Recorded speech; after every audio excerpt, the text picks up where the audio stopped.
এক মহিলা বাস থেকে কলা খেয়ে মরুভূমির শুকনো মাটির উপর কলার খোসা ফেলে দেন।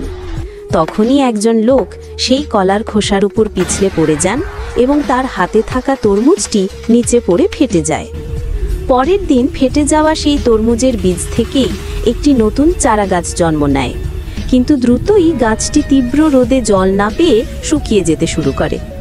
ঠিক সেই সময় একটি গন্ডার বা রাইনো আসে এবং তার মুখ থেকে অনেকখানি জল এনে গাছটিতে ঢেলে দেয়। গন্ডারের দেওয়া জল পান করে গাছটি কয়েক মাসের মধ্যে একটি সুন্দর বড় তরমুজের গাছে পরিণত হয়। এরপর গন্ডারটি সেই বড় গাছটির ছায়ায় এসে আরাম করে বিশ্রাম নেয়। কিছুক্ষণ পর সেই লোকটি আবার আসে এবং এত বড় গাছ দেখে অবাক হয়ে যায়।